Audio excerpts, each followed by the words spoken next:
What is up, YouTube? Dad with a bike here, and I had a subscriber ask me a question about my Memphis shades, and so I figured we'd take a moment and we'd actually talk about the Memphis shade, this gauntlet fairing, quick release, and what it looks like when I take it off. So this will be a short one.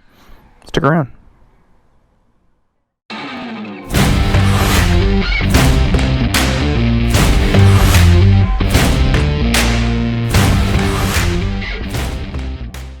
Alright everybody, Memphis shades fairing.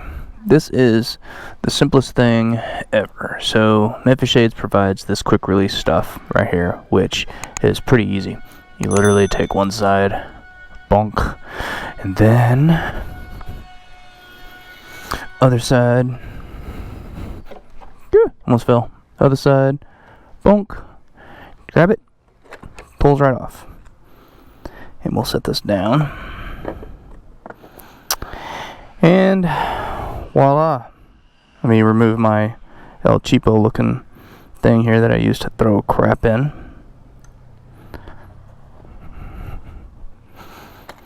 And voila. That is what she looks like. So now I can take the Memphis shades fairing off, cruise around without it if I want to. And the great thing is, so this headlight bucket that's on here is the Indian replacement headlight. And then I also found this, picked this up on eBay so that I could cover my wiring. I'm still working on getting the wiring put in here properly. It's finicky and haven't quite gotten it all the way I want it, but it's fine. I don't ride very often with without the fairing on.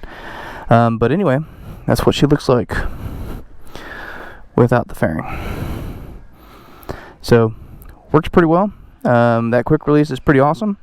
Pro tip, if you don't like the gauntlet fairing, or you end up getting a fairing, whatever the case may be, once you have this piece put on, the only thing you need to do to replace the fairing is to buy the fairing itself and use the brackets only selection when you're actually buying the brackets for it, because you no longer need the quick release piece. So anyway, hopefully that was helpful. If it was, give me a like, do that subscribe thing, poke that notification bell, and we'll see you when we see you. Peace.